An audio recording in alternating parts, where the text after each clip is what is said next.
So you mentioned you could have the visit at the accountant's office. So say you don't have an office because you work from home, or as you say, you're having the office refurbished or something. It is possible to have the visit at an accountant's office or somewhere else. Yeah, like I said, typically if you contact HMRC, they may have an inspector who deals with a specific area. But typically, yes, it is possible to arrange for that, and a lot of business owners or taxpayers don't want to do these visits on their own.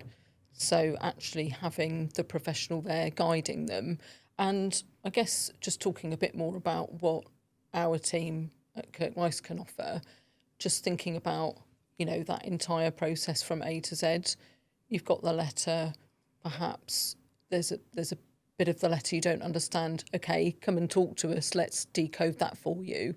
Then even before the inspection, perhaps the taxpayer is, thinking, oh, we were picked up on something maybe 5-10 years ago, or I've got a niggle that maybe we've not been doing that quite right. I would like someone to review it. So before we even get to the inspection, we can be reviewing the historic documents and speaking openly and honestly with the taxpayer or the business owner and saying, actually, no, I think it's fine, or actually I do think you've got a bit of an issue here. Let's have an open and honest conversation about that and how that's going to be tackled in the inspection, because it actually might be that we need to have a conversation straight away with HMRC almost as soon as they come in, then allow them to do the work that they were going to do on the inspection, and debriefs and things like that come later. But yes, there's maybe even a bit of work to be done before the inspection that we can assist with.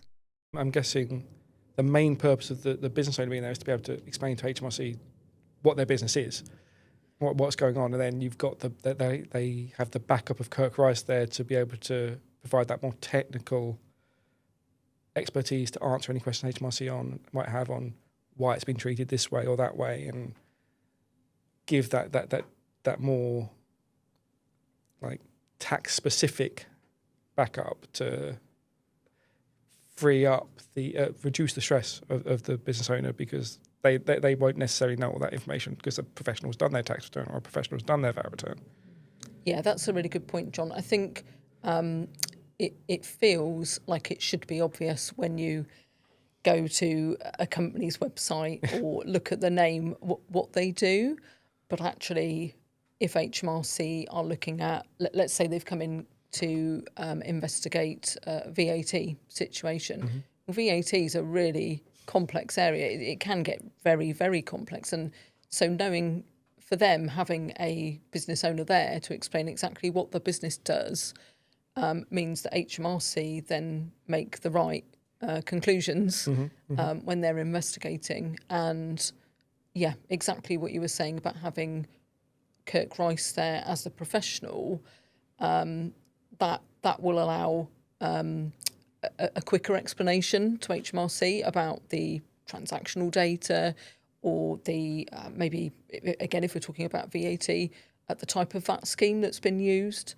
or reasons why adjustments have been made. For example, if a customer didn't pay, how the VAT on bad debt has been applied, or something like that, so that it's just making it clearer from HMRC's point of view what's happened. Hopefully we get to that conclusion a little bit quicker.